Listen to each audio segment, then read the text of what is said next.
Good evening, everyone. The time is 7:01 on March the 27th, 2023, and I'm going to call to order the meeting of the Board of School Directors, the legislative meeting for the month of March 2023. Ms. Evans, could you please call the roll?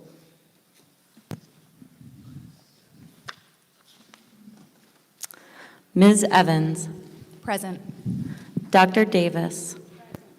Ms. Iannitti. Mr. Kessler. Present. Dr. Levinowitz. Present.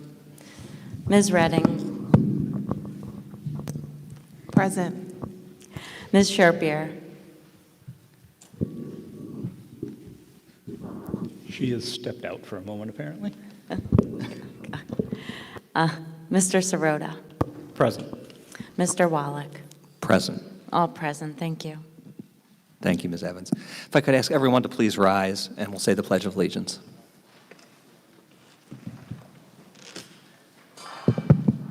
I pledge allegiance to the flag of the United States of America and to the republic for which it stands, one nation, under God, indivisible, with liberty and justice for all.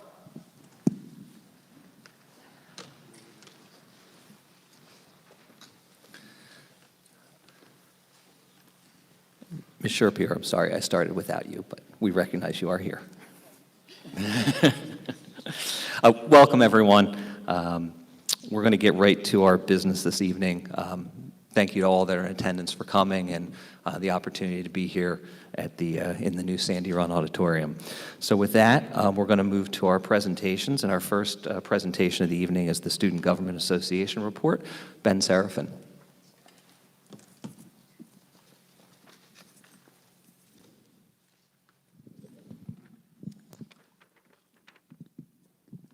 Thank you, Mr. Wallach. March has been an exciting month at the high school. With so much going on, I'm happy to share some of the exciting news of events happening around UDHS. First and foremost, the theater department's much-anticipated musical, Mamma Mia, was a tremendous success. With 4 packed shows that left the audience singing along to timeless ABBA hits, the cast and crew gave an outstanding performance, and we couldn't be more proud of their hard work. It was truly a night to remember and could not have been possible without the effort of all the students involved. We thank Ms. Gurenyi and the supporting staff for putting on a great show. In other news, senior students had an opportunity to attend a meeting that detailed the upcoming class trip to Disney World, which is set to happen at the end of April. The anticipation is building, and we know this trip will be an unforgettable experience for our graduating class. Meanwhile, juniors and seniors have been selling prom tickets before school and preparing for these upcoming events. We can't wait for the excitement and fun that these events will bring. On Friday, students were able to hear from new inductees into the UD Alumni Hall of Fame.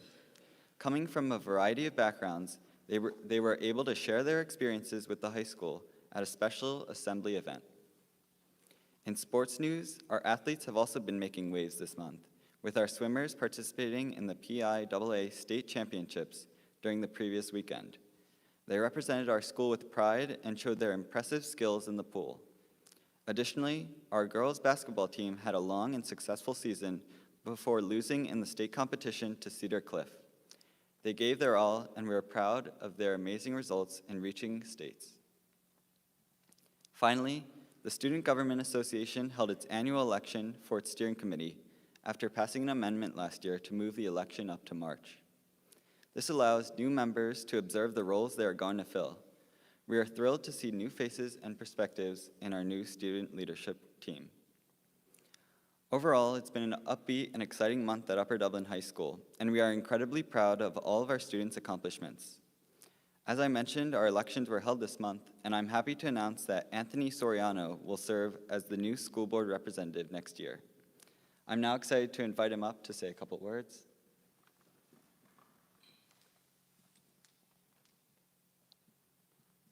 Thank you, Ben, for the introduction. Members of the school board, good evening. My name is Anthony Soriano, and it is my great pleasure to serve as next year's school board representative. I look forward to working with all of you and providing updates that are happening at the high school and giving the students' body input on important matters that you guys decide on. Thank you again, and I'm looking forward to work with all of you this upcoming year. Ben and Anthony, thank you so much. Ben, your service to the board has been stellar. I know you're not quite done yet, I believe. But thank you for your report as also. Anthony, it's a pleasure to meet you, and we really look forward to being with you for the upcoming year. Thank you, as always, Ben, for your updates on the high school. I had an opportunity to meet some of the Hall of Fame inductees last Friday. It was truly inspirational meeting some of our graduates and what they've accomplished in their lives, and the ability to have our high school students experience that and meet with them, I think, was an invaluable experience. I'm glad to hear that you were able to provide us an update on that. So thank you so much for that report, Ben. Moving right along, we'll move next to our superintendent's report. Dr. Yanni. Thank you, Ben. Ben mentioned that seniors are looking forward to the Disney trip and also prom. In our newsletter tomorrow, that will go out from my office tomorrow, there'll be a number of events that will be highlighted, and it sounds like we're a great post-prom party is in store following prom this year, and the latest I heard, I'm in a dunk booth or dunk tank or riding a mechanical bull. I don't know that if it's confirmed yet, but we'll see how that goes. First, I'd like to say that the bulk of my report tonight is going to be a special acknowledgement, but first I do have a few things to share with the board. So there's one retirement on the agenda tonight, and that's Jesse Rush. Jesse has been part of the district's custodial crew for over 20 years, and we congratulate Jesse on a retirement. There's also a calendar revision that we're asking the board to make tonight. Typically, we have our elementary conferences in December, and we have our middle school conferences in November. After gathering some input from staff, we're proposing to move our elementary conferences to November, meaning that families will then be able to have conferences for their students K-8 in November, the week of Thanksgiving. There are two donations on the agenda tonight. First is a donation from UDJAA. Their mission is to build community through sports, and tonight we're asking the board to accept a very generous $50,000 donation. Several years ago, when Sandy Run was in the planning and approval phase, UDJAA offered a donation or pledged a donation of $50,000 if both the auxiliary gym and the artificial field outside were built. The district made good on those promises, and so tonight we're asking you as a board to accept those donations. We're also asking you to accept a donation from Giant as part of the Feeding School Kids initiative. The Roundup program. If you've been to Giant, before you check out, before you pay, you have the option to round up to the nearest dollar your total, and we received a check for $4,187.55, so we thank our local Giant store for that. Dr. Ortiz is very excited to have welcomed Ms. Jennifer Nuske as our new house principal at Sandy Run. She joined us mid-month, and she has really hit the ground running. She's quickly become part of the Sandy Run family, so we're excited to have her here. She comes with many years of experience in equity-focused systems and making sure that we remove barriers for kids. So we're really excited to have her alongside Dr. Ortiz and Mr. Pickford at Sandy Run. And we are continuing kindergarten and new student registration. We're excited by the number of kids that we have already registered. We're at almost 170 of the projected 300 students that we'll welcome to the nest in the fall. So please, if you know anyone in your neighborhood or in your family that will be 5 years of age before September 15th, please encourage those families to register. As I said, tomorrow there will be a News from the Nest newsletter that comes out, and it will be full of everything from student activities and student accomplishments to information about the Alumni Hall of Fame that both Ben and Mr. Wallach talked about. It was a great evening on Friday, getting to meet all of the inductees. And now, if you'll indulge me, I'm just going to head over to that microphone.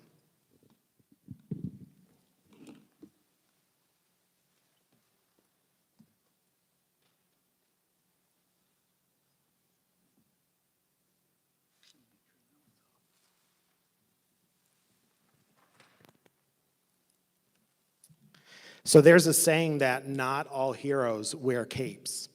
And several weeks ago, in what started as just a 7th grade English class, the class took a turn.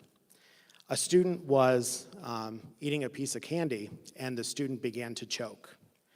And one of our staff members, very calmly and coolly, exercised the training that she had to administer the Heimlich maneuver. And her quick actions and cool, calm demeanor saved us from experiencing a grave tragedy. And at this time, I would like to welcome Ms. Greta Parker up to be recognized by the board for her swift action.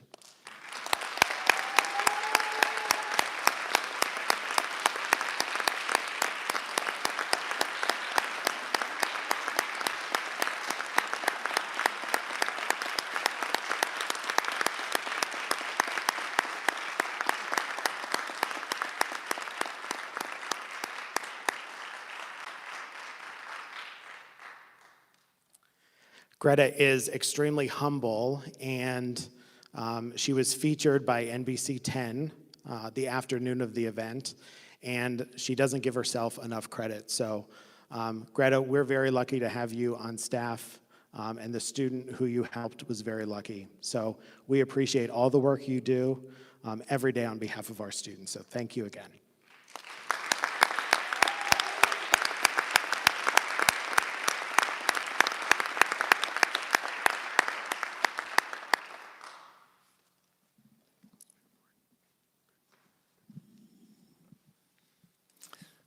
Thank you, Dr. Yanni, for that report.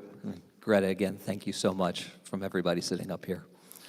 We're going to move along to our next item, which is our first opportunity for public participation. This is for action items and agenda items on the agenda only. There'll be a second opportunity later in the meeting for any items that are not agenda items. Anyone that would like to address the board, please come up to the microphone up here.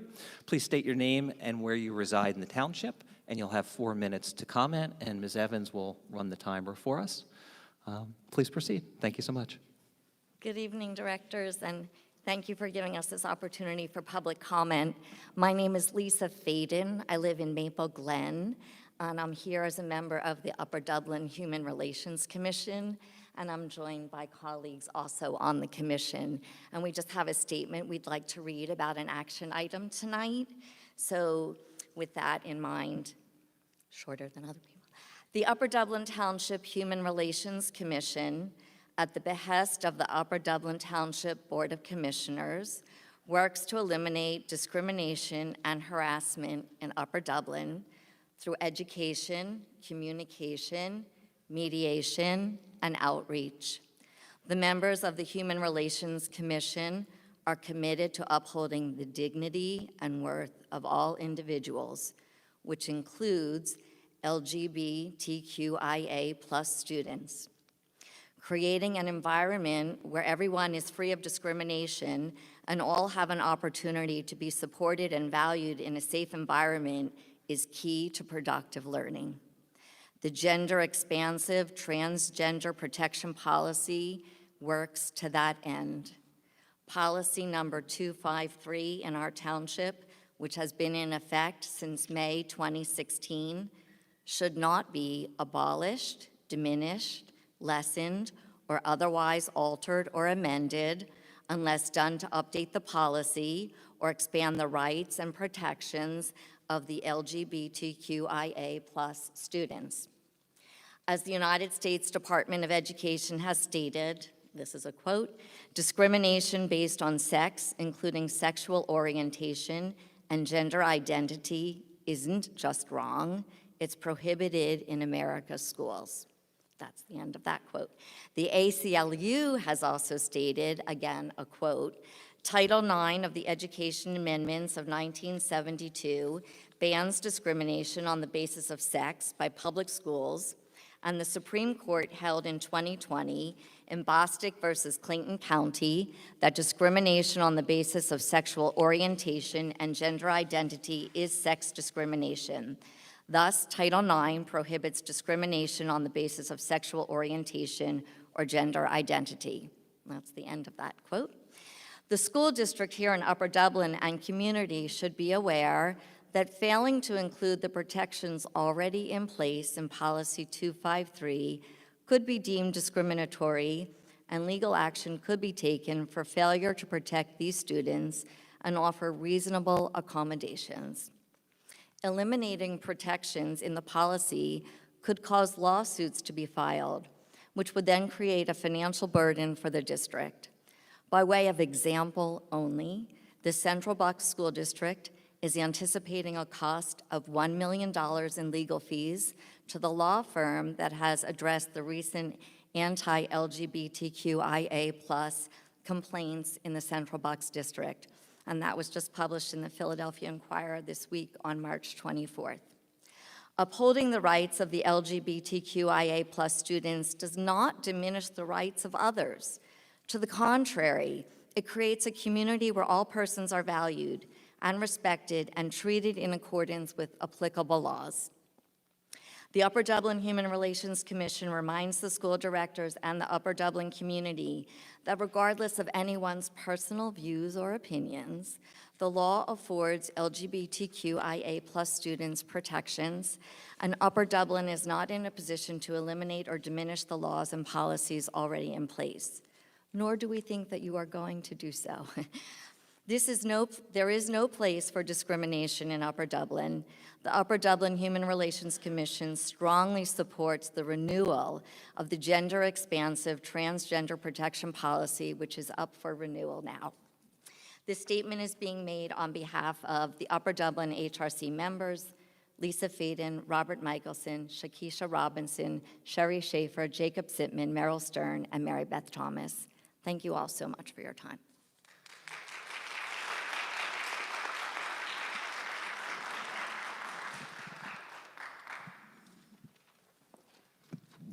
Good evening. My name is Roger Clark. I'm a resident of Upper Dublin Township. I live at 905 Denston Drive.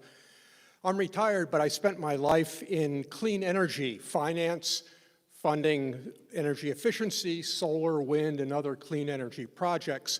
And I'm talking about specifically the change order on the roof work that you have, but more generally about, I just wanted to bring your attention to the fact that the Inflation Reduction Act of 2022 made a tremendous change for solar and the affordability of solar for nonprofit organizations such as schools. Previously, there had been a federal tax credit that provided a tax credit equal to 30%. Then it dropped down to 28 and 26%. But with the IRA, that tax credit amount was boosted up to 30%. And not only that, but there are now adders that you can get an additional 10 percentage points if you're using domestic content.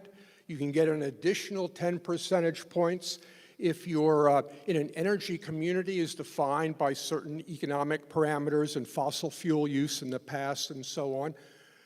I'm not sure we qualify for that. And there's some other adders as well. So maybe you're getting 30, 40, or even 50, 60% now. But the big benefit for schools, and the reason I wanted to come this evening is just to let you know that in lieu of a tax credit, nonprofits can now get a direct payment, a grant payment for your project. So essentially, the cost of solar has been dropped in half for nonprofit organizations. And so I would just urge, as part of any new construction project going forward, as part of a general upgrade, how do we increase our sustainability? How do we reduce our environmental footprint? How do we reduce our carbon emissions? And even maybe more importantly, how do we secure long-term stable costs for our electricity going forward? Because that's the beauty of solar. You put in a solar system and it's going to generate electricity for 20, 25, even 30 years at no increase in cost. Very modest O&M over the years, but not the 2-3% increase you'll see year after year for fossil fuels and other regular electricity. So for a long-term price stability, solar's the way to go. And now with the IRA, there's real economic value to doing that. So thank you very much.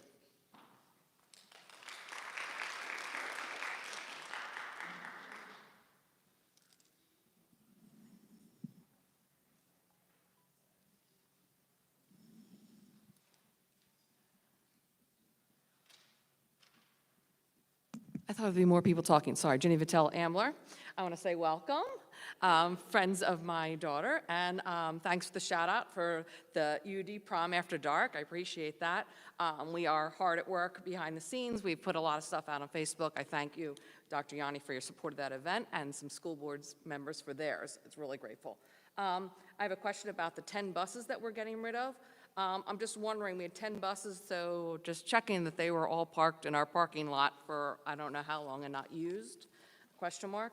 I also want to thank Upper Dublin Junior Athletic Association. They really saved us when we were talking about Sandy Run and we were getting higher than the pie in the sky number of $70 million, and things were on the chopping block, I'll call it, the auxiliary gym and the planetarium, and UDJA came and offered money to help those happen, and I'm grateful for that. Also, there's a settlement stipulation on 1035 Virginia Drive. I just want to note for the record, this building was sold for $2 million in 2013. It has, and it had only been paying $26,000 in real estate taxes. And just wanted to mention that, so I'm glad they're increasing that because it's like 4 acres of land with like lots of parking and space, so thank you. That's all.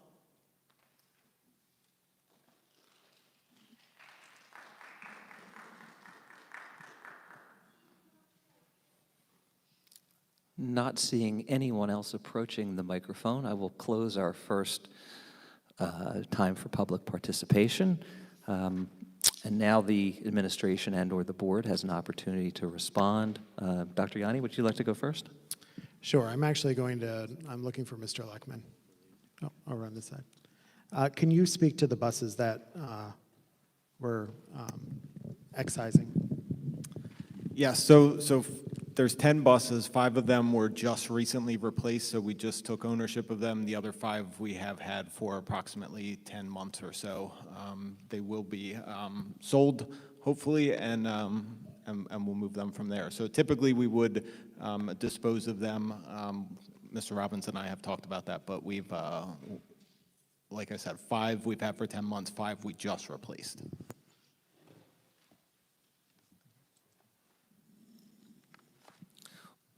One thing I do want to note is that we received 9 written submissions tonight for public participation, a couple of which were based on agenda topics, a couple of which were not. And all of those written submissions have been provided to the board in advance, and so all board members have had a chance to review those, and it will be noted in the minutes of the meeting that those comments were also received.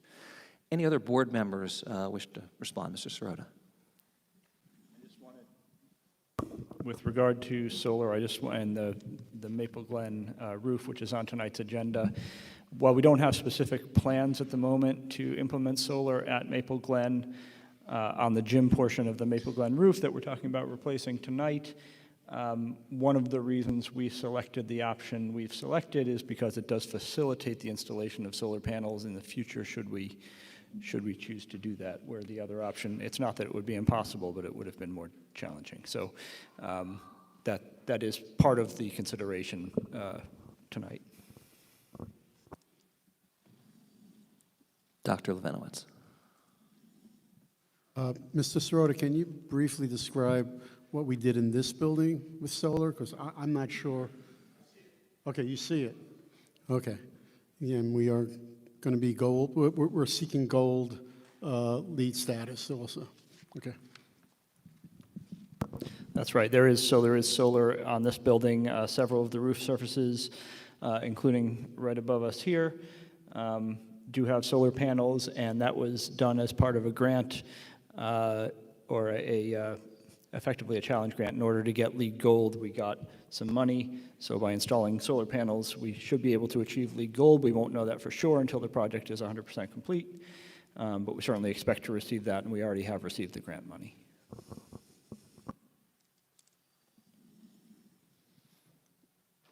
Any other comments? All right, seeing none, we'll move on from our first opportunity for public participation with our agenda. Next, we have minutes. We have minutes from the meeting of February 21st, 2023, the legislative meeting. The board members have all been provided with a copy of those minutes. Could I have a motion to approve the minutes, please? So moved. A second? Dr. Davis, thank you. Any questions or comments on the minutes? Seeing none, all in favor, please say aye. Aye. Any opposed? Thank you very much. Next, we'll move on to our Education Committee recommendations. Ms. Sherpier. Okay.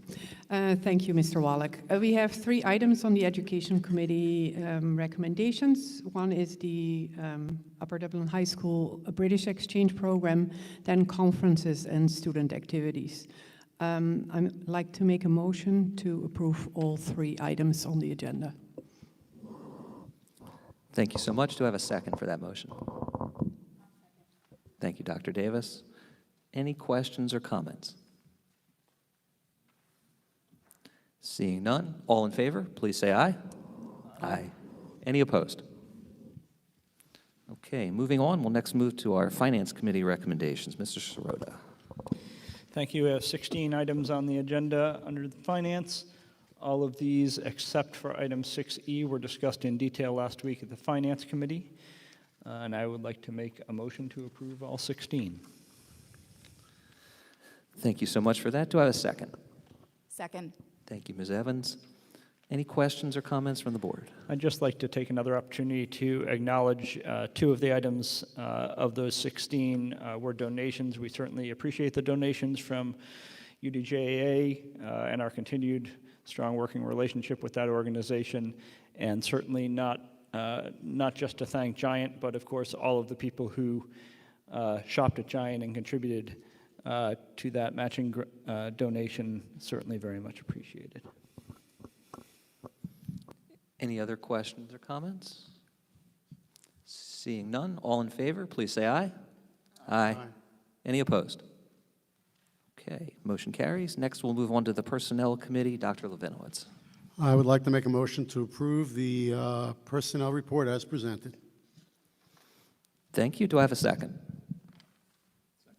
Mr. Sirota, thank you so much. Any questions or comments on the Personnel Committee motion? Seeing none, all in favor, please say aye. Aye. Any opposed? Motion carries. Next, we'll move to our Policy Committee recommendations. Ms. Iannitti. Thank you. We have second readings and first readings to be approved tonight. Just so everyone knows, each policy goes through 2 committee meetings and 2 legislative meetings. In the committee meetings, we discuss them at length, and then at the legislative, they're brought to the attention of the full board. So I would like to make a motion to have these approved tonight. Thank you so much. Do I have a second for that motion? Second. Mr. Kessler, thank you so much. Any questions or comments from the board? Seeing none, all in favor, please say aye. Aye. Any opposed? Thank you so much. Motion carries. We do have one item of other business this evening that Dr. Yanni mentioned in his report. Mr. Sirota, if I could ask you to take that item. Certainly. I'd like to, as Dr. Yanni mentioned in his report, I would like to make a motion to approve a revision to the 2023-2024 school year calendar as presented in the agenda. Thank you so much. Do I have a second for that motion?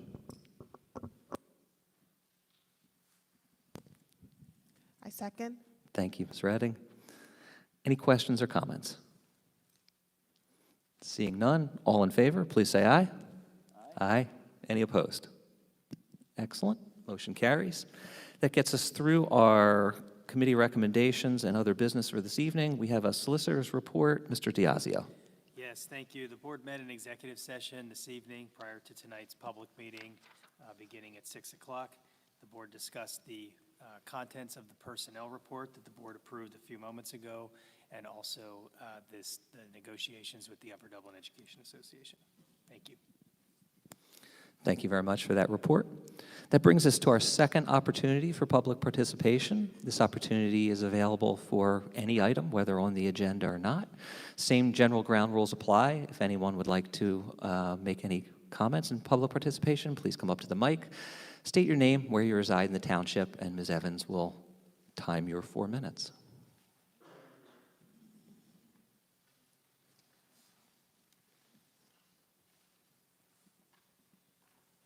Hi, my name's Eileen Seeberger. I live on Winter Way in Fort Washington. I've been a resident of Upper Dublin for over 30 years.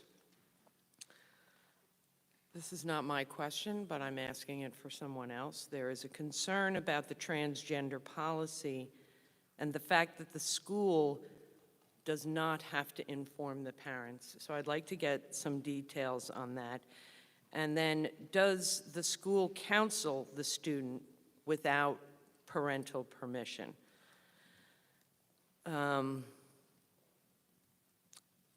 Same person noted that these children should be supported, obviously. Most parents want the best for their children. Not including parents in the discussion prevents the child from getting the needed support. The second item that I just wanted to talk about was the 10,000, did I get that right? 10,000 square foot building for 50 bus drivers? That can't be right. Can it be? I mean, it seems impossible to me. I guess I also just want to make sure that with the spending of all this money that we are, in fact, including some sort of bus sweep for the top of the buses for the snow. I'm sure in that $10 million, we've got a bus sweep in there, at least one of them. Maybe we could add some marble columns or marble floors, some inlets, and, you know, I mean, it just seems crazy the amount of money that we're actually considering for 50 bus drivers, and I am in no way dissing or trying to put down any of these bus drivers, but to be spending, it's insanity that we're even considering it. It really is 10,000 square feet of space. Do you guys know how big that is? It's too big. It's probably about 8,500 square feet, too big. And then I really am just wondering, do any of you guys know what the LEAD acronym is for? Do you know what the benefit of the LEAD principle is? It really is more for a construction company or for a business that wants to invite tenants, right, to feel better about themselves. It's not anything that we could use, right? There's no benefit to us as a school district other than maybe using some, sustainable parts and pieces of the construction, but there's nothing that happens afterwards that we would see benefit for. And actually, it really is a net benefit for construction companies. The principles and the practices behind LEED certification do not necessarily save any money, right? They may increase building efficiency, but there's nothing that comes back after the fact to confirm that that's actually been done. So I just wonder if we're going through and spending all of this money to get gold status, what is the benefit in 10 years from now? And how is that going to be measured?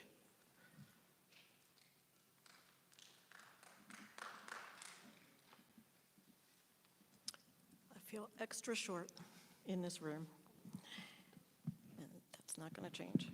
All right, I guess I'm going to hold it. Is that okay? So first, hopefully a minor thing. I don't see any enrollment report, but then it says at the very end of the agenda, there's an enrollment report, but I can't find it anywhere. And just in case I would want to comment on enrollment, it should not be after the public comment. The enrollment report should be before it's like, I don't know, it was just like added at the end of the agenda here. I'm not sure if you guys can see what I'm talking about.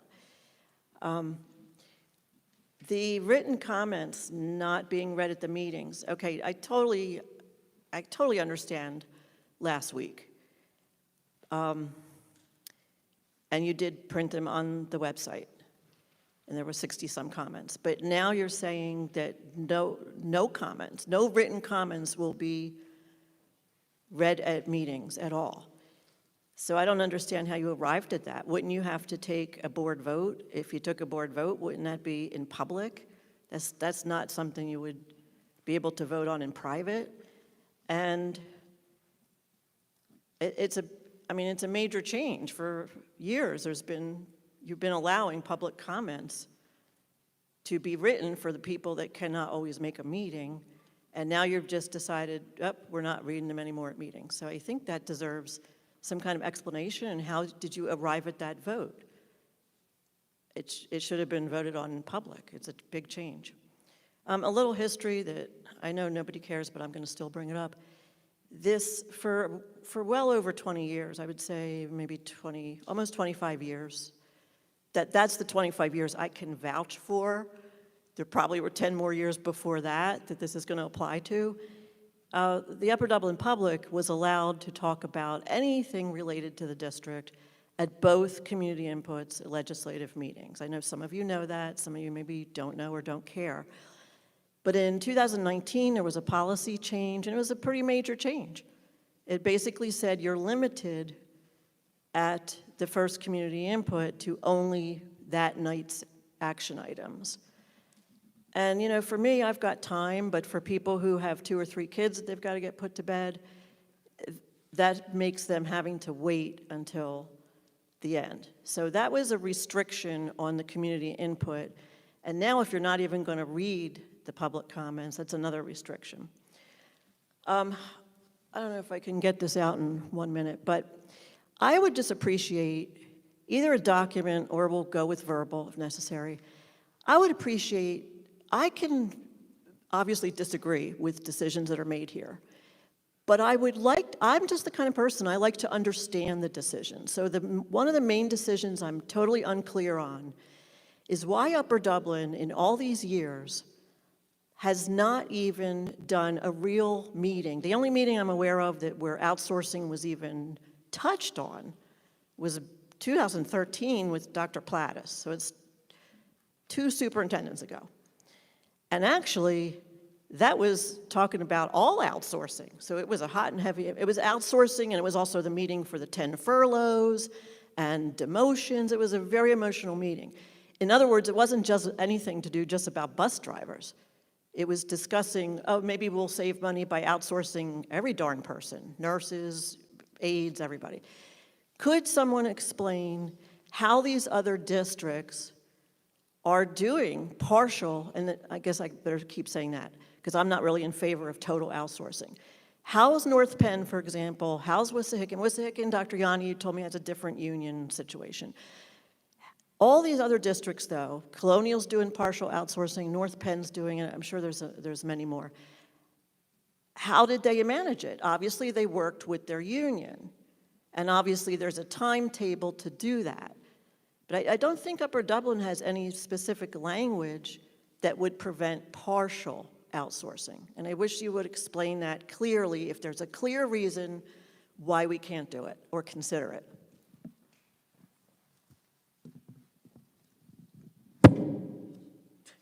Sorry. Hi, Melissa Banks. I live in Dresher. I would first like to thank the board and the district for your commitment to inclusion. I have 2 children in the Upper Dublin School District, and I'm here today to voice my support for the renewal of the transgender and gender-expansive student policy. I believe all aspects of Policy 253 are important. However, my focus is on the importance of the Upper Dublin students' right to privacy. In the past, this policy has directly impacted my family. My child is non-binary, and before last year, they were not out to me or my husband. However, they were out to teachers, staff, and many peers. They changed their preferred pronouns, as well as the spelling of their name, without our knowledge. This policy allowed them to flourish, as for the first time, they had adults in their life who respected and affirmed their gender without having any fear that they would be outed. We would like to thank all of the staff who supported our child and gave them privacy and space to grow as a person. We are grateful that our child and other Upper Dublin children have a safe space that allows them to be themselves. Coming out at any age is a deeply personal decision, and unfortunately, according to a 2022 report by the Trevor Project, only 1 in 3 transgender students find their homes to be affirming. Outing a student to a family that might not be supportive or before they're ready can have a negative impact on their well-being and lead to an unsafe home environment. I'm glad to live in a district that recognizes that the school may be the only safe place for many LGBTQIA+ children. Having just one supportive adult can have such a positive impact on their lives. This policy could also affect the student's education. A 2019 article by the Gay, Lesbian, Straight Educational Network said that in schools with trans-inclusive policies, students are less likely to miss school because they feel unsafe and more likely to feel a sense of belonging. The Upper Dublin transgender and gender-expansive student policy is vital for the safety of our LGBTQIA+ students. Thank you again for your commitment to privacy, inclusion, and the well-being of our children.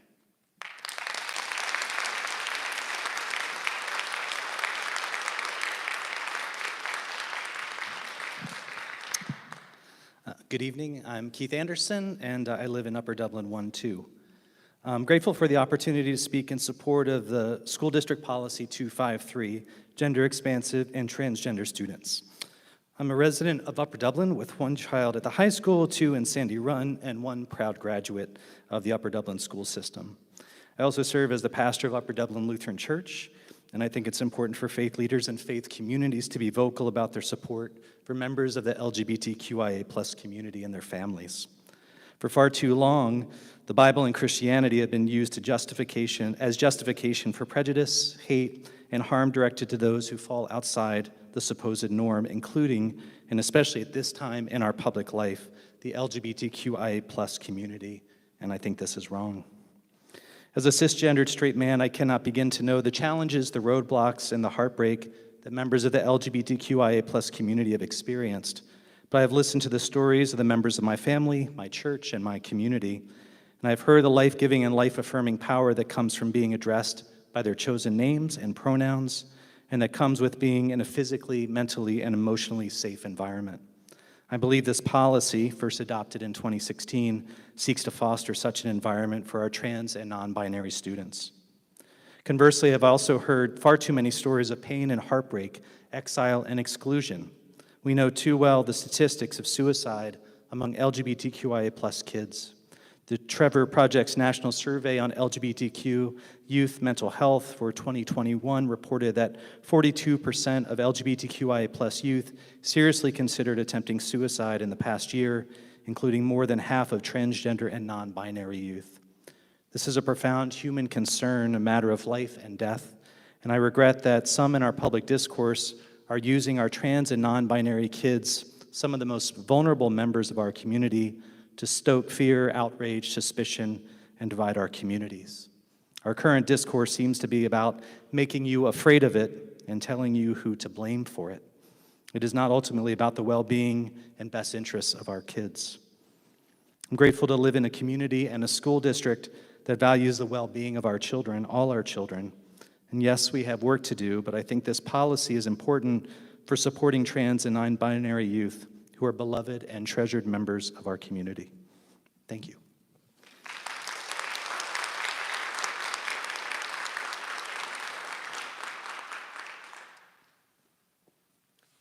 Hi, Amanda Jones. I'm from Fort Washington.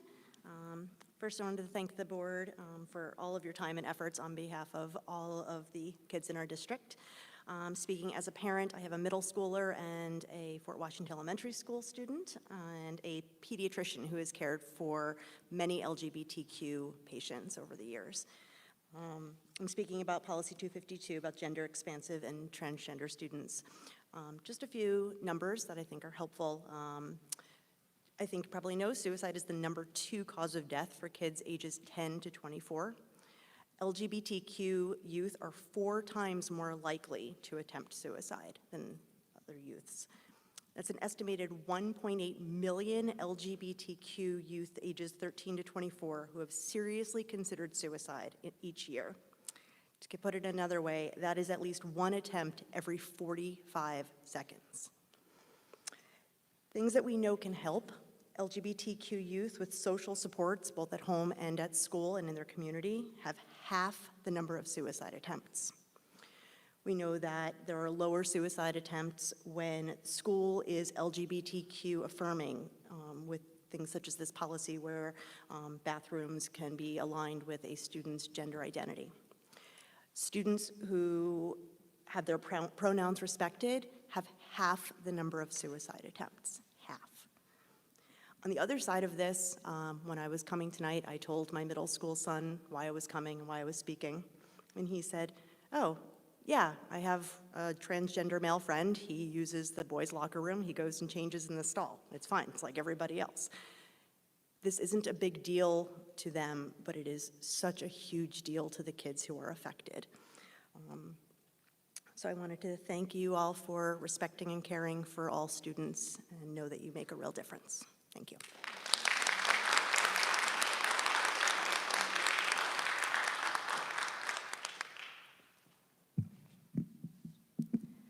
My name is B. Miklos, and I live in Maple Glen. And I just want to say that, like, as a transgender student, District Policy 253 has directly helped me so much, being able to use my name and my preferred pronouns, and like being able to be comfortable at school has made my mental health and just my life a lot better. I'm lucky enough to have a very supportive family, but I personally know people who do not. And the right to privacy and the ability to have school be a safe place is really just such an important thing to help transgender kids like me. And I just wanted to thank the district for having the policy that has made school a lot more easier for me.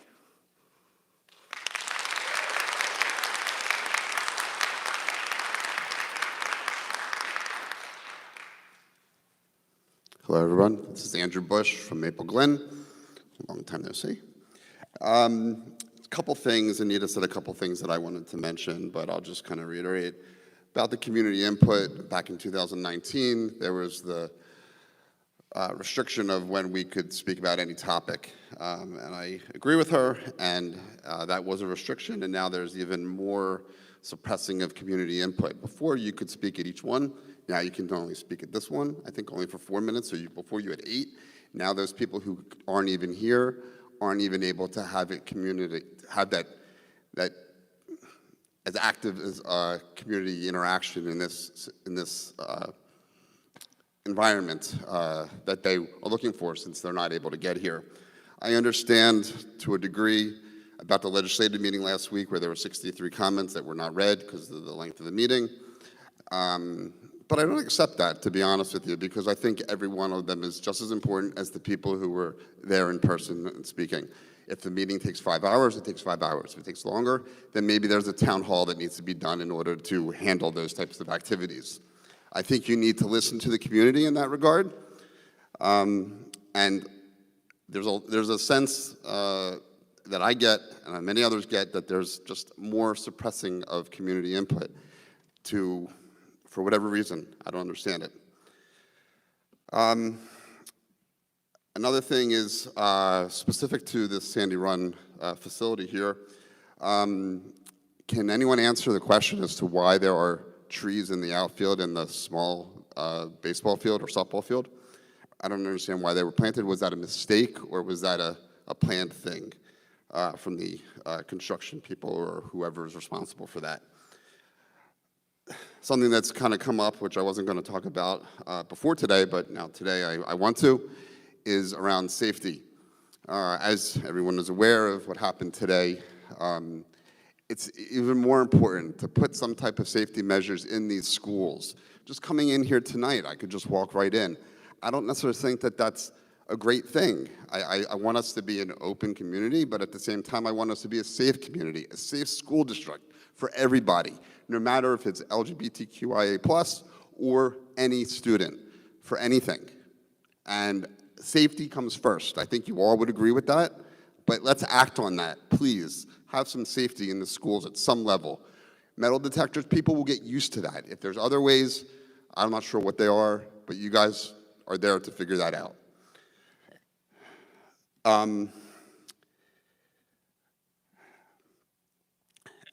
That triggers me a lot from other things that have happened, so I would appreciate that. As far as the community comments for tonight, there was only 9. And you couldn't read the ones that were related to the agenda topics even, not even just the open community topics now. I don't understand that. I never will. And I think that that should be something that should be discussed in front of everybody before making that decision offline to not read those community input. One small thing, I heard the thing around the conference dates for K to 8. No, now that they're on the same dates for all kindergarten or for all elementary and middle school. What if there's parents that have both and they're not able to schedule the sessions on the same day? I mean, sometimes that is, I understand what you're trying to do, but at the same time, I think it might defeat the purpose of what it is for other people. Anyway. As far as the bus depot, I know you guys from the finance meeting were talking about finding other possible solutions. I don't know what the final result was of that. I couldn't really find anything, and maybe it's on board docs, I'm not sure. But I would like it if you could give more explanation as to what's being done going forward with the bus depot and what the strategies are. Thank you.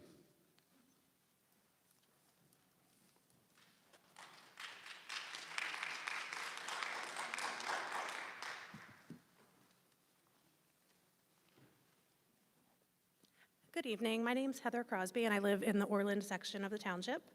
I wanted to speak up today in ardent support of the gender expansive and transgender student policy that's on the agenda for this evening. First and foremost, I think it's important to note that this policy has been in place for almost 7 years with no incident. And I know that for the most part, it was kind of expected to be just a routine review of the policy and updating any language. And there has now been some pushback online about kind of some of the privacy pieces and the policy in general. And I know that trans rights specifically have been, and the commitment to diminish those rights is very quote unquote on trend right now in this country. But we as a district have to rise above that. According to the Trevor Project, more than 75% of transgender and non-binary youth experience symptoms of anxiety. More than 2/3 have experienced depression. Nearly 20% of transgender and non-binary youth attempted suicide in the past year. That's 1 in 5 kids. More than 50%, as someone else already mentioned, have seriously considered it. In the most recent GLSEN survey, LGBTQ students who experienced higher levels of victimization based on their gender identity and expression were almost 3 times as likely to have missed school in the past month. They had lower GPAs than students who experienced lower levels of victimization, and they were twice as likely to report that they did not plan to pursue any post-secondary education. This policy does so much more than determine a bathroom someone can use. It defines the district's stance on anti-trans and anti-gender expansive behavior. It sets the tone at the top of the expectations students and staff are expected to follow. Research consistently shows that LGBTQ youth report lower rates of attempting suicide when they have access to affirming spaces. And while there are plenty of stats to support the significance of having that support at home, the truth is that many don't have that. 2/3 of trans youth either have been rejected by their parents or are too afraid to confide in them. In those cases, school may be their only affirming space. While on its face, this policy is about pronouns and bathrooms and locker rooms and privacy, the truth of the matter is that it very well may be the difference between acceptance and isolation, the difference between life and death. So please, I beg you, to adopt this updated policy and do not further marginalize this already at-risk group. Thank you.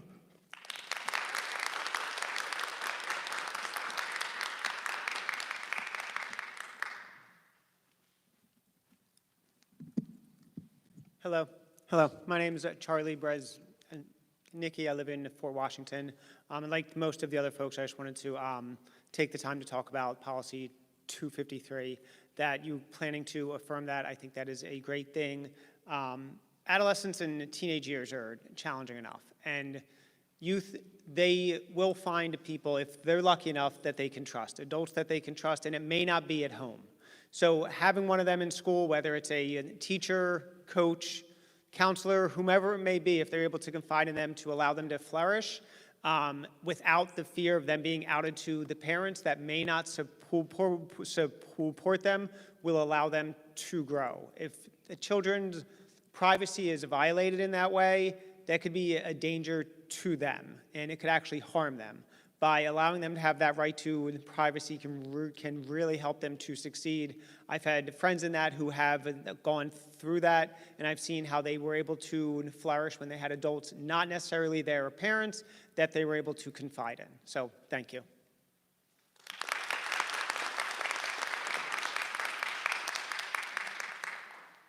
Hello, I'm Felix. I live in the Fort Washington area, and I'm a resident of the Upper Dublin High School. As a trans student, the places that you have put, the codes for the gender equality, have been really important for my being able to succeed in the high school, such as the bathrooms, my name change, all of that, and having all the teachers and all of my peers that are also here to support me. So having that is really important in my life, and I'm sure that it's important for other people in the Upper Dublin High School. So thank you for being put onto that.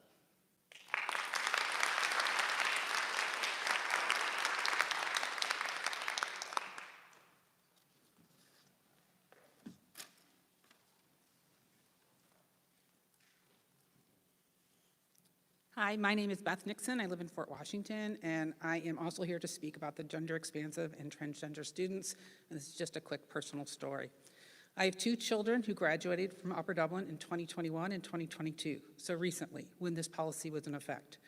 What did this policy mean to my children? My oldest child was a typical kid, played sports, got great grades, was involved in clubs. This policy from the outside meant very little.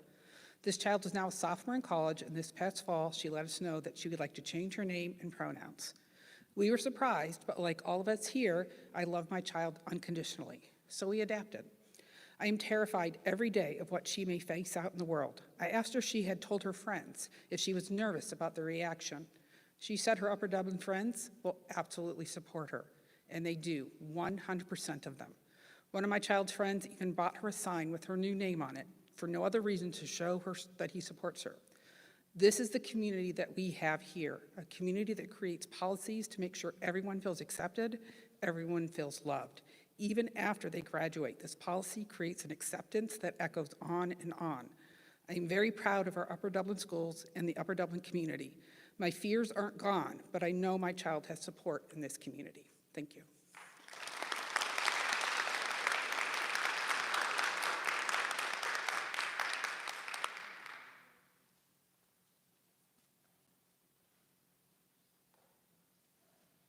Hi, I'm Hertz Nixon. I'm from Fort Washington.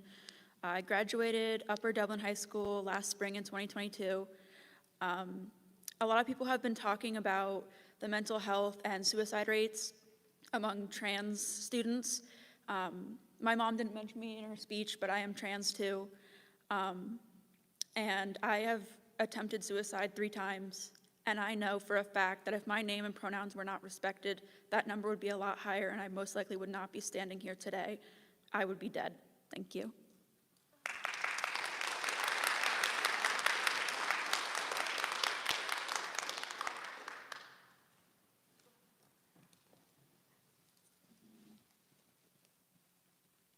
Hello, my name is Jill Bedroso, and I'm a parent, I'm here as a parent.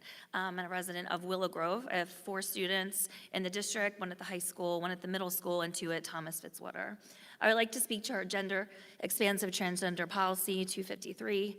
Imagine being at your most vulnerable age and the people who should be protecting you are trying to erase your existence. Removing or altering policy number 253 based on previous community input will be doing just that to our LGBTQ+ students.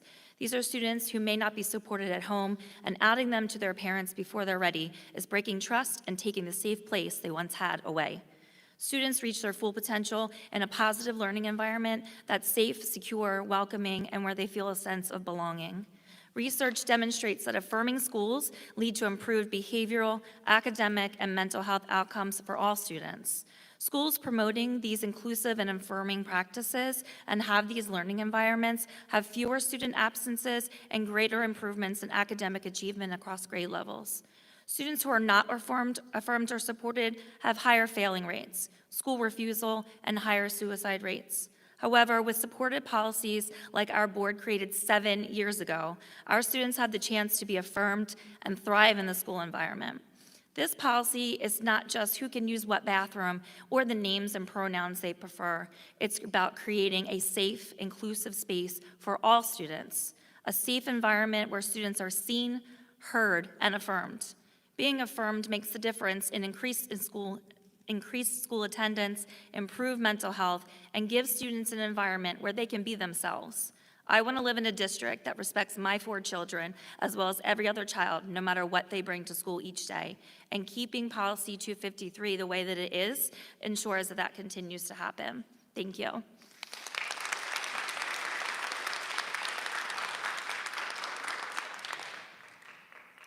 Hi, my name is Deborah Winokur. It's Winokur. I live in Fort Washington, and I want to thank you, members of the school board, for your past support of 253. And I hope when you go home, I mean, we've heard some really tough stories, but I hope when you go home, you think about the great opportunity you've had with this policy to literally save lives. And I want to continue to encourage you to continue doing so. So on the limited aspect of the privacy issue, I just wanted to raise a couple of points. So children and adults have a constitutional right to privacy. And just because you enter a public school does not mean you surrender that right. And so I think that's an important aspect of the privacy. Conversely, parents don't have a constitutional right to know exactly what is going on with their kids at school. School may be the only place where they feel safe. There are much higher rates of abuse at home for transgender and LGBTQIA youth. So protecting them in the school environment will protect them outside from other influences. It will let them develop in their own time to, as some of the other parents have talked about, to come out on their own time. And it will also prevent teachers from making assumptions about students and false reporting based on behavior that they perceive as non-conforming, thereby creating additional harm. So again, I want to thank you for what you're doing. I want to recognize the importance of your contribution and your support. Thanks.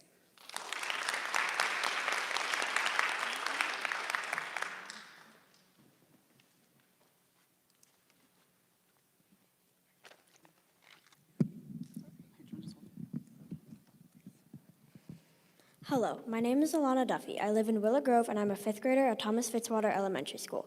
As a member of the LGBTQIA+ community and a friend to many people who identify as non-binary, trans, and more, it is very important to me that everyone feels safe at school, at home, during sports, and everywhere else. I'm very happy to be able to live in a community that has rules allowing students to use the bathroom and locker room of their preference, as well as teachers not being able to out students to anyone without permission. Not having this rule in place would not only cause students to feel extremely uncomfortable, but it would increase the amount of bullying. Thank you.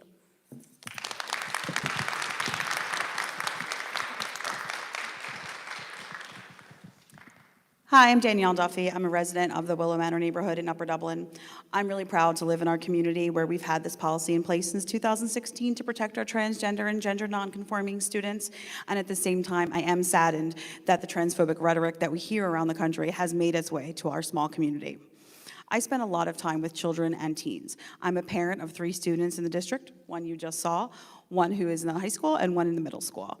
I'm very involved in the school community. I'm on the PTO board. I've been a Girl Scout troop leader for 12 years, and professionally, I work as a counselor in a neighboring district. I'm also a parent of kids who are part of the LGBTQIA community, which means that personally as well as professionally, I spend a lot of time around kids who identify as trans, gay, or under some of those umbrella terms. I not only know these kids, I love many of these kids. I've been a confidant to many of them who feel like they aren't accepted at home. I've listened to their fears about coming out to their parents, and I've comforted them when they cry over worries that the people that they love most in the world might not accept a fundamental part of who they are. I know that I've personally worked with children who have had no family support, who are invalidated for their gender identity, who are called by their dead names, and who feel very unsafe in their homes. We've heard a lot of statistics here tonight. One of the ones that I was planning on sharing was that fewer than 1/3 of transgender and non-binary young people find their homes to be gender affirming, which to extrapolate is about 66% of students or children who do find that their homes are not supportive of their gender identity. This is why it's so critically important for kids to have supportive adults in their schools. Students who have supportive adults in their buildings are less likely to feel unsafe or miss school. They're likely to have higher GPAs and to pursue post-secondary education and feel a higher sense of belonging in their schools. I would be remiss as a mental health professional not to mention the disproportionately high rates of suicide among transgender and gender nonconforming teens. Recent studies in as late as 2022 have indicated that more than 50% of transgender and gender non-binary youth in the US seriously consider suicide the past year. That's a staggering number, and as a clinician and as a parent, that makes me want to do everything in my power to support these children and these students at home, in school, in our community, simply everywhere. To clarify, LGBTQIA youth are not inherently prone to suicide risk because of their sexual orientation or gender identity, but rather they are placed at a higher risk because of how they are mistreated and stigmatized in society. Every public conversation invalidating their rights to basic human dignity is one that is negatively impacting their mental health. Our children deserve affirming supports like the right to use the restroom and locker room that match their gender identity, where they feel safe and can use the selected facilities with dignity. They deserve privacy around disclosing their personal information directed by their own comfort about who and with whom to share this information and who they choose to come out to. I thank you, board members and Dr. Yanni, for your commitment to helping our students not only survive, but thrive. Trans and non-binary children and adolescents are resilient, and they deserve the right to be exactly who they want to be. They belong here, and they are loved. Thank you.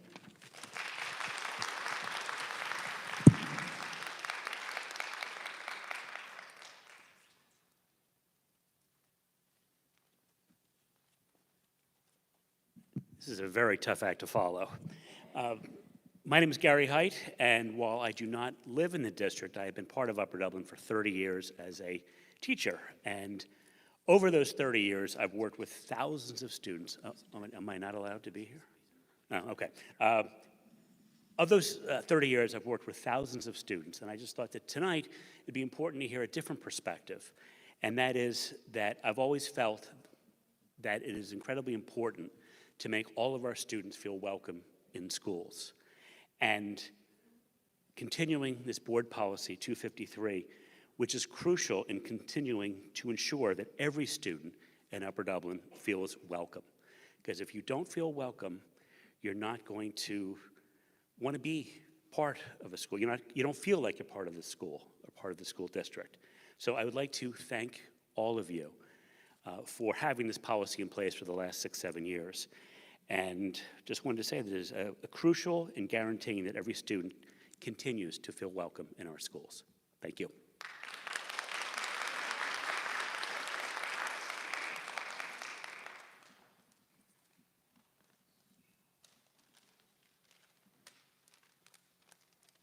Hi, my name's Nikki McMonigal. I live in Orland. Today's the 86th day of 2023.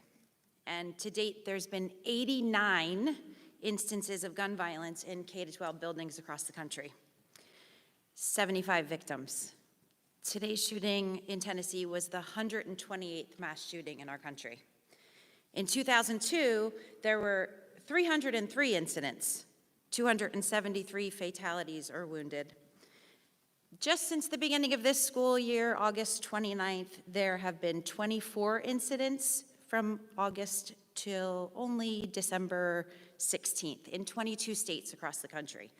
We're talking tonight about kids feeling physically and emotionally safe in our schools, and I want to know why we are neglecting to do anything about security in our buildings. We do not even have the basic security in place for these kids. We're waiting for something bad to happen.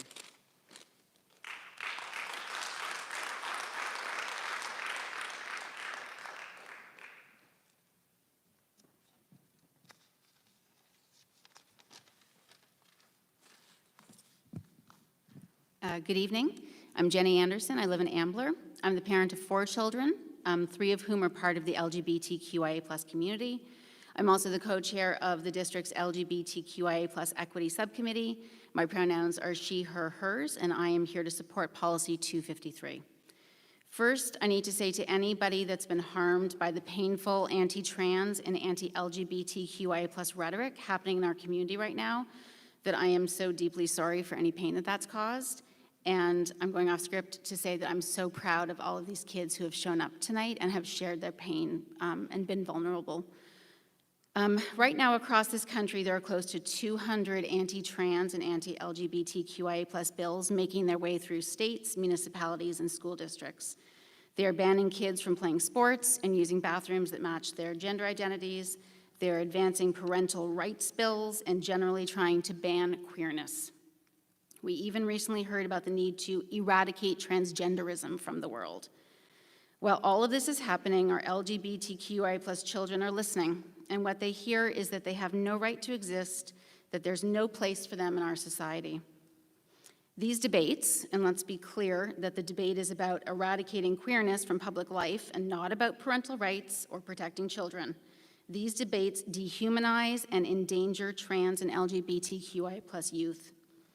50% of these youth have considered attempting suicide in the past year, considering ending their lives rather than living in a world that doesn't understand them or want them, or that accepts and embraces queerness in all of its beauty and richness.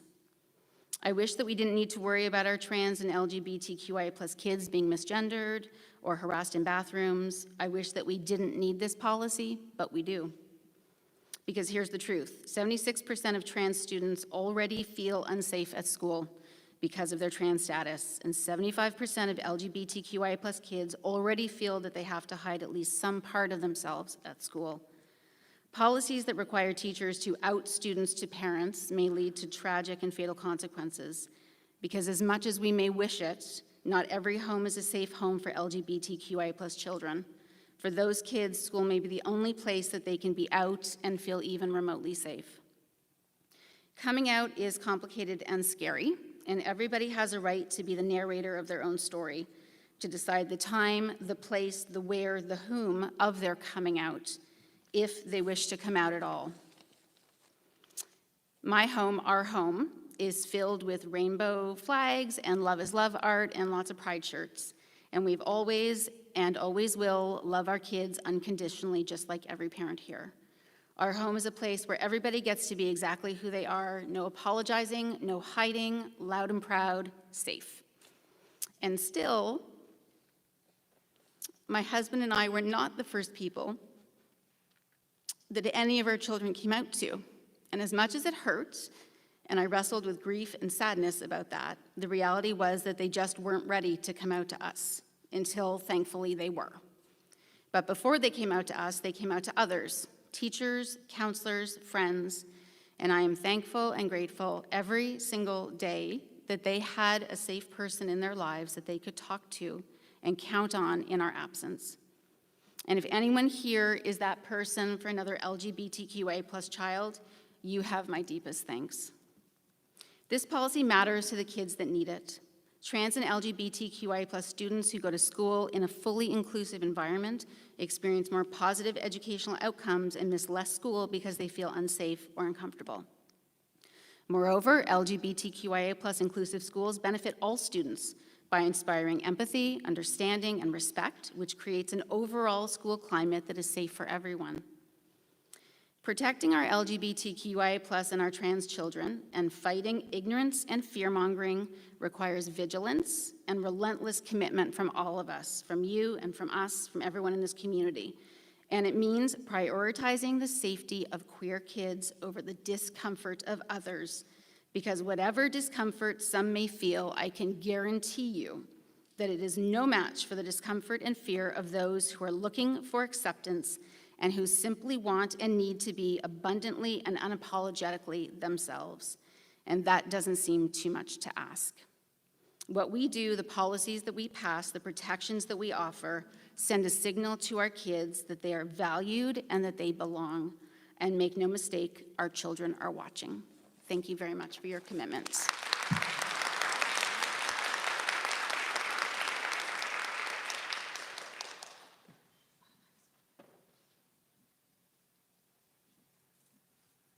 Geneva Tella Ambler, and thank everyone for these great comments. It's been wonderful. And I hate to digress and talk about the bus depot since it doesn't seem appropriate at the evening, but we have so little time to talk about it, so I will use that time. I just want to say that there are accusations that there's a small group of complainers. And I just want to say that a lot of times when people come speak, they are speaking for others. They are speaking for others that are afraid to speak in this community, right? Some of us are more used to taking those criticisms, accusations, false narratives, and plain old bullying and nasty words. And though we continue to come up here because we know there's thousands of people that support us. So, the bus depot. You know I'm wholly against it, and so are lots of other people. I'm not just one person who's against it.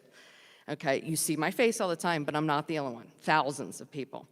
If we build that bus depot at Fort Washington Elementary School, we can never take that back, okay? If we can't lease it to somebody else, if we change our systems, we need some other building, we can't sell it to anybody else. If we buy something and build something or rent something or lease something in the industrial park, it becomes a marketable piece of property. It's a building with a parking lot, okay? If we do it at Fort Washington, that's lost forever. There has been no true due diligence, right? We've had anecdotal information. We've gotten some historical data. I've been to every meeting, you know that, for 10 years. This is the third time we're having to fight this location. There has been no financials on an actual cost comparison about buying versus leasing versus outsourcing versus EV. We haven't hired any experts. Maybe we have now. Hopefully we have. But not just an expert in commercial real estate, but experts in EV, experts in negotiation, right? A lot of us believe that we're probably not negotiating very well for the property that we're leasing. We're paying too much. They're only paying $75,000 of taxes, and they bought that property 2 years before we didn't build our bus depot for $1.6 million, and we're paying them $350,000 a year. Those numbers don't compute right, and we have not seen that financial analysis. There have been no true studies of the pollution, and that includes not only air. I mean, I was arguing with someone today that thinks adding a little bit of bad pollution is okay because this neighborhood is already suffering from pollution from 309. And I say a little more is too much because we already have too much. And it's not just the air pollution, it's light pollution and noise pollution. Those lights will have to be on those buses, all know. We need traffic studies. There's actually barricades, orange barricades, because a car came flying off the ramp of 309 and went straight into the ditch, to the right of 309, to the left of the service entryway, where kids cross that entryway, buses would be coming in. It is currently used as our car line. It is a very dangerous area there, and there's a lot of walkers from the Elligo Park neighborhood that have no sidewalks, that their parents already feel for us, so they drive them a lot, so it adds to the thing. The reason we're using that bus depot proposed area by Fort Washington as a car line is because the traffic is so bad and because it's so dangerous. We need to do a lot, and we're investigating into those lots in the industrial park. We are lucky, our small little township actually is lucky that we do actually have this industrial park that has all this impervious surface already. So let's start negotiating, let's get the experts involved, and let's have a true collaboration with our township. We own property already. We could actually, why have we ever talked about, we're getting a new bus lineup thing right here with a walking. Can't we add a charging station there if we needed it? If we actually had the electric vehicle? Anyway. And putting it at Fort Washington is just about as egregious of saying it should be at Maple Glen, Jarrowtown, or Thomas Fitzwater. They all have space, right? But we wouldn't put them there, right? Let's not put it at Fort Washington either.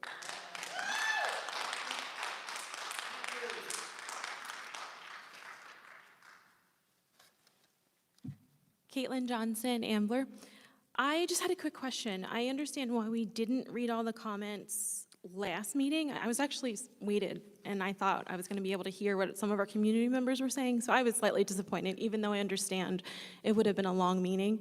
But I was just curious if when you had mentioned earlier about the 9, were you just mentioning because you were going to read them later, or was there something new now that we don't read them?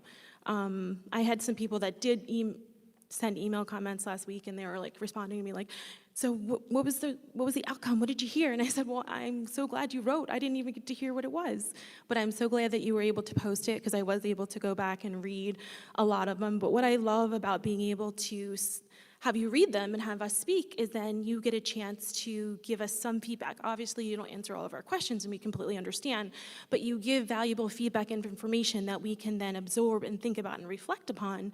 And I felt like the last meeting, it was kind of like, oh, there's 62, 3, whatever, and then I was waiting to see if there was a reflection on some of those things people might have stated.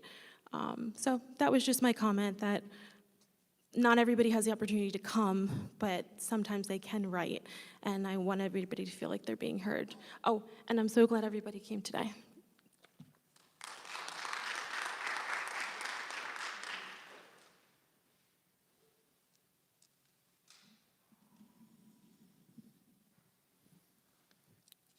Seeing no one else approaching the microphone, I will close community input, and we'll now have an opportunity for the board and the administration to respond to some of the questions. I think let me first address a little bit, other people may as well, the idea of public participation and what public participation is for the board. So public participation for the board is an opportunity to hear comments from the community, just like happened tonight, just like happens when they're submitted in writing, just like happens when they're submitted in different forms to board members or to administration members. The point of public participation and why we find it so valuable is we get to hear from the community when we're up here making decisions about certain things. And that happens two different ways, right? We have committee meetings, and there's one opportunity for public participation. There are no decisions made, no formal motions at committee meetings. That's where a lot of times the work of this board is done. And so we solicit public participation at the end of the meeting, so that when we leave that meeting, before we get to a legislative meeting where things will come up to a vote, we have information from the community. We get that in writing, we get that orally. Now we get to a legislative meeting like we're at tonight. We have two opportunities for public participation that have different viewpoints. We have many things, as you heard, that are on the agenda for motion tonight, and there were a bunch of motions, all of which was discussed at committee meetings. That's where it was developed. That's why these legislative meetings, in the process part of it, proceeds pretty quickly. And you hear me or whoever else is doing it just saying, is there any comments? And board members often do that at the legislative meeting, but if not, it then proceeds to a vote. So the first opportunity for public participation is for those items. It's for us to hear anything else before those items come to a vote, which is what happened this evening and what happens at every legislative meeting. The second opportunity then is for anything, just like we had tonight. There were some comments about things that had already been voted on. There were some things that were discussed perhaps at the facilities committee, finance committee meeting last week. There were some things that were not raised at all. And that's why the second opportunity exists, for us to hear that and know when things are coming to us at a different opportunity, we've heard those comments. Nothing we do, and I think I speak for everybody up here, is to suppress comment in any way, shape, or form. We are not reading each of the written comments that have been received. And the reason for that is that those comments are for us to consider, right? They're another information point for us. And I can tell you sitting here today that I read every word of the comments submitted both evenings. And I will hazard a guess that every member of the board sitting up here did that as well, because those comments are very important to me. Those comments are very important to us. So any written comment submitted is taken very, very seriously. And if there is something in those comments that a board member feels they wish to respond to, they certainly will. You'll probably see some of that this evening. But that's the reason, that's the logic for what some may see as a switch. And yes, it is a change from what we have been doing in past meetings. But we're doing that change, again, not to suppress anything, but to make sure everybody really focuses on and realizes why we get those comments and what those comments are for. And like I said, I can tell you verbatim that I read every single word, and we take those words into consideration as we make decisions up here. So that's the first procedural point. There was another sort of procedural item that was raised in terms of where the enrollment report is in the agenda. that used to be further up in the agenda, but it's really an informational item. I think it used to sit under Education Committee recommendations, if I remember right, but there's no action taken on that. Kind of to my point just now that we take action on things, or motions for our committee recommendations. So we moved it to the end because it's solely informational. It tells you what the current enrollment status is in the schools and the grade levels. That's not to say if somebody wants to comment on enrollment, it's on the agenda, and any public comment is welcome on the enrollment report at any time. But that's why it moved within the last year or so in the agenda. So I wanted to just start by addressing those two process-oriented comments this evening.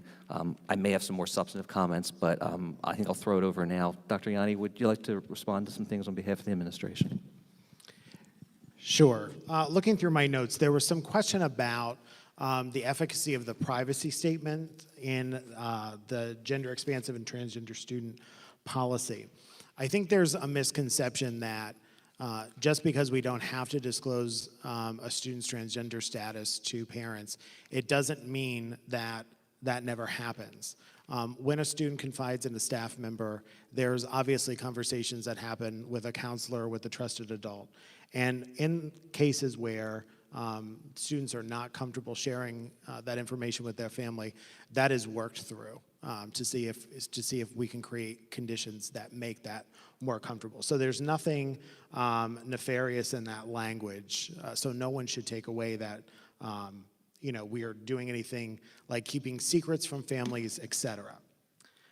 Regarding LEED certification, this building is a LEED building. Through the construction and planning of this building, we applied for LEED status. We did receive a LEED grant as part of that. I don't know if we will, in future projects, seek out LEED certification or not. We would have to do a cost-benefit analysis of that.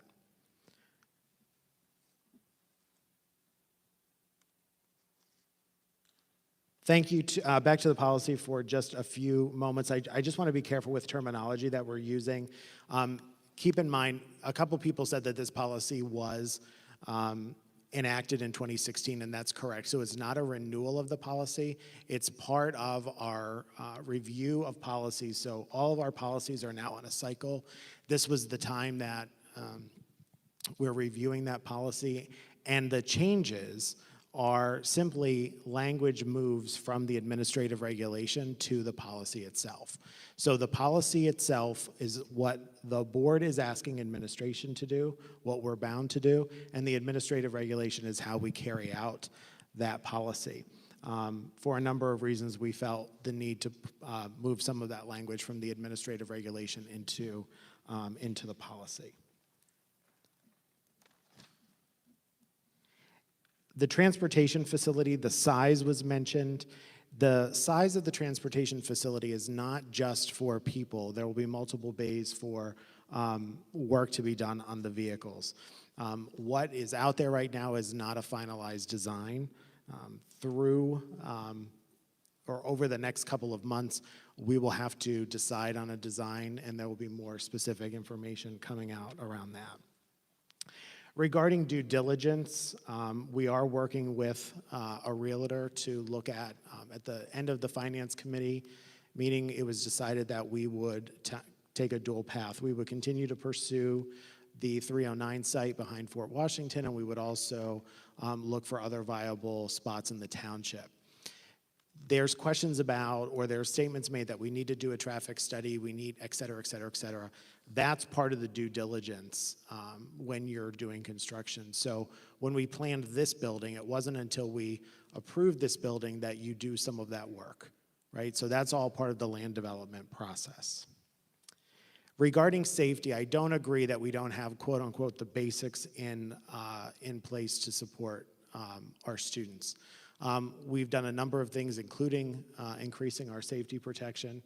We're working with a number of agencies right now to bring better information and better programming, not only to our students, but to the community itself, because we need to do a better job of educating everyone on the dangers of gun violence. As your superintendent, I take safety very seriously, and so I just want to make sure that no one leaves tonight with the impression or under the impression that we don't have specifics in place to keep our kids safe. We work continually with the Upper Dublin Police Department. They're in our schools all the time. When they notice vulnerabilities, we have conversations about those vulnerabilities, and we take care of those vulnerabilities. I believe that's all, Mr. Wallach. Thank you, Dr. Yanni. And just to make sure everyone in the audience and potentially listening at home understands the difference, again, between policy and administrative regulation. Policy is what the board passes up here, right? And it is direction to the administration to do certain things. The administrative regulation has the word administrative in it for a reason. It's an implementation vehicle for the administration to implement that direction of the board through the policy. So that's why that construct exists, and I just wanted to make sure that that was clear in everybody's mind as to what those were. Dr. Yanni. I'm sorry, there was a question about trees in the outfield. We're having that conversation tomorrow because we believe that was done in error, so that was brought up. So wanted to make sure I addressed that. Any board members have any comments or responses? Ms. Ionetti. I'm the chair of the policy committee, and usually no one pays attention to me. I take a back seat to finance, so I'm very happy tonight that everyone came out for policy.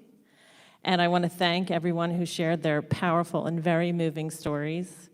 It's important for us to hear those stories so that we carefully consider what we do in those policy committee meetings and do what's best for our students. Thank you. Thank you, Ms. Ionetti. Anyone else? Mr. Kessler.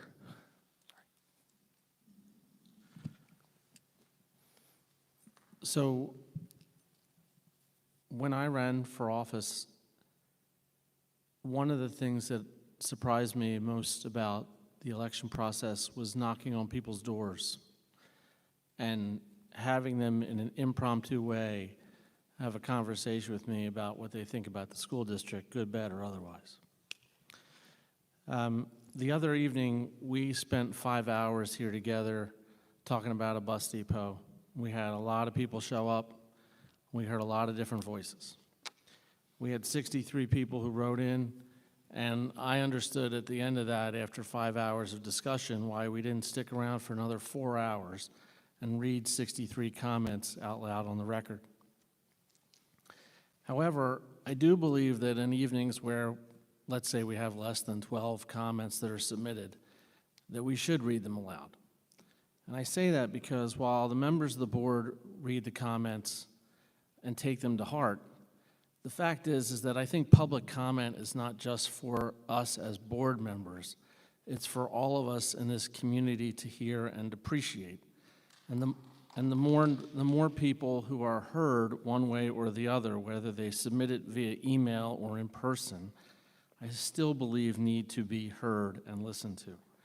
So there are a lot of meetings where the board sits and we don't get any public comment submitted in writing, and that's all well and good. But I do think that when we receive it, we should have them read not just for our benefit, but for the benefit of the school district as a whole.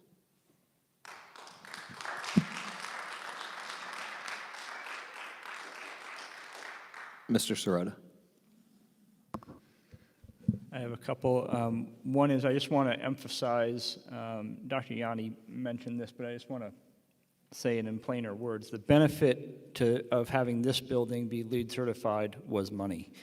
It was a net cost savings for us because it cost less to achieve the LEED certification than the grant got us in money. So we did obviously have some expenditures like the solar panels, for example, but the amount that we got back was greater than those costs, so we saved money in the end. If we do LEED in the future, it would be for reasons like that. It's not just for the sake of getting a piece of paper or a plaque to hang on the wall or something. It's because there was value in doing it. I want to emphasize on the transportation center that it's not just a building. I hear a lot of people saying we're talking about a $10,000 building. We're not. The largest expenditure really is enough space to park 50 vehicles. as Dr. Yanni said, that the building design, if you want to call it that, that's out there, the floor plan that's been published was just an engineering study for the purpose of estimating costs. It is not a final design. The square footage is not known. The details of the layout are not known. Exactly what's in it is not known. That was a first pass at including some stuff so we could come up with a rough cost. And to set expectations, while we will, when we eventually build a building somewhere, go through a more sophisticated design process and hopefully make it as compact and inexpensive as is reasonably possible to achieve the functionality that we need. I don't want anyone to think that that's going to knock a huge amount of money off the total price, because the building itself is not a huge portion of the total price. So we'll save some money there, but it's not like it's going to go from 10 million to 5 million or something if we manage to squeeze it down. Safety measures in schools, obviously important to everybody. It's right in our mission statement. Having a safe environment is critical. Some safety measures are much more passive. So for example, this building, when architectural standards change, this building is relatively new, and it has features in it that were not in older buildings. For example, when you come in through the front entryway, in addition to having an airlock entrance, which all of our buildings have now because we've added them to the older buildings, but in addition to that, there are sight lines from multiple administrators towards the entrance. So administrators can see people coming in. That was not always a design feature. The way the hallways are laid out so they can be monitored by staff is part of the design. There are a lot of those sorts of passive features. It's true that older buildings don't have them when retrofitting can provide them. We do, but we've also, camera systems have been improved, all these kinds of things. It bothers me to hear that we don't even have the basics. It is certainly an important focus of ours. And certainly, since we have students here, and I really appreciate all of you being here, if anyone doesn't feel physically safe in the buildings, please tell somebody, because we can't do anything about it unless we know about it. So please let somebody know if you think there's something that should be done.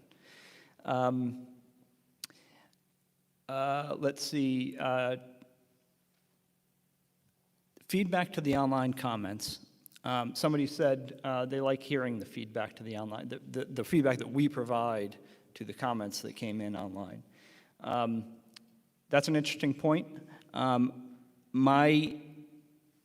Mr. Wallach said, we certainly take all those comments to heart, and they do inform us, whether they're written or spoken online. They inform me, at least, just as effectively. In fact, the written ones are probably better because I can really digest it when it's written more than I can hearing it.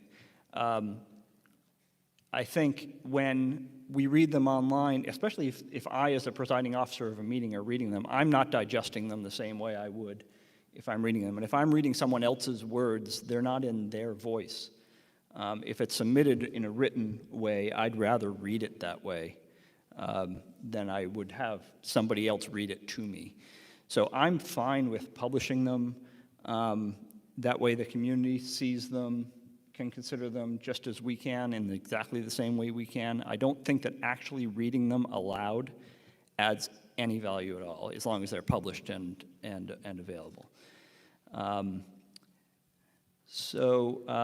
Let's see, and I wanted to say about AR to policy and the changes we're making to 253 and other policies actually strengthens it. So thank you all for coming and expressing the support. Obviously, this board has had this policy in place since 2016, and now we're looking effectively really at strengthening it, because we're moving things from the AR to the policy, and that's the board making a directive rather than the administration doing it on our behalf. So I'm also, like so many people said, thrilled to live in a community where this is the nature of the conversation we're having about this policy. I know it takes a lot of bravery, especially to the students who came tonight and spoke. It takes a lot of bravery to speak at these meetings, and greatly appreciated. Usually when we get this kind of feedback, it has a little bit of a different tone to us. So thank you for coming and reaffirming your support. I'm pleased that the community, or at least the community who came tonight, feels we're moving in the right direction. That's all I have right now, Mr. Wallach. Thank you for that, Mr. Sirota. Anyone else? Dr. Yanni. There was a question about conferences and might it make it more cumbersome to schedule conferences K-8 if a parent has students at multiple levels. If we find that to be the case, we'll work with those families to make sure that we work out a solution.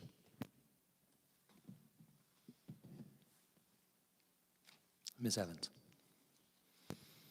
So first on the topic of public participation, I'll just share maybe a point in favor of kind of the direction that we've taken.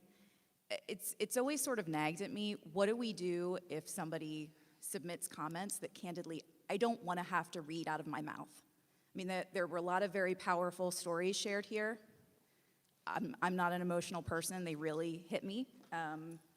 And if somebody wrote something that I personally disagree with, I'm going to be honest, I don't want to have to read it. So that's always been something that's kind of nagged at me about the fact that we have to actually read the comments.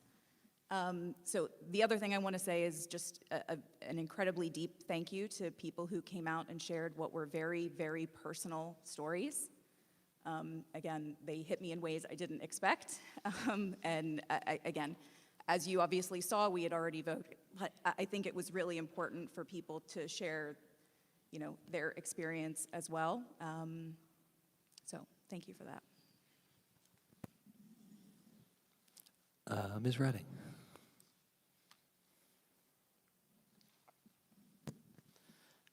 Can you guys hear? Okay, perfect. Wasn't sure.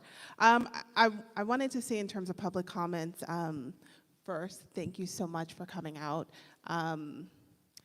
It really warmed my heart to hear the parents, the students, the community members in support of the policy that has been in place in this community.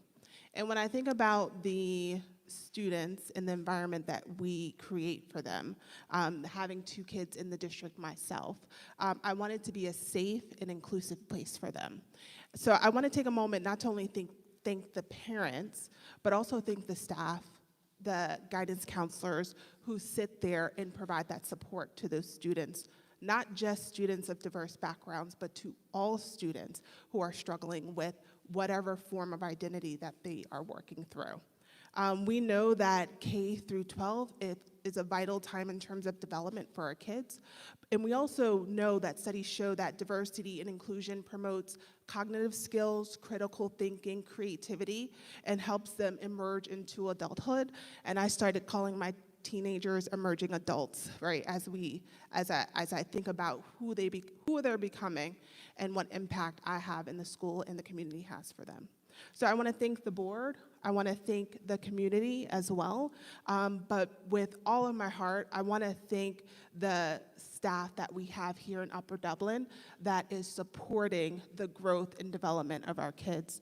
And for the students who spoke tonight, I hope that one day speaking for your rights is not an act of bravery, that it is a human right to speak up for yourself, and that you no longer need courage to do so, but that you are advocating on your behalf to do it. So I want to thank you so much for taking the time tonight to speak not only for yourself, but for your community, for people like you. And as you continue to go into college, in the workplace, be the change that you want to see. So thank you.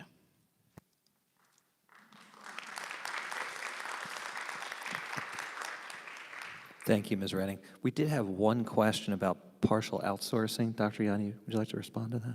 Remember when I said I was done commenting and I've come back now 3 times? So the districts that are doing partial outsourcing, my conversations with superintendents in those districts, they fall into 2 categories. They either don't have unionized staff that drive buses, their drivers are not part of a union, or in their union contracts, they have a clause where they've negotiated the ability to outsource those runs. Our support staff is unionized. So our drivers are part of UDSD, and we do not have contract language that allows to outsource bargaining unit work.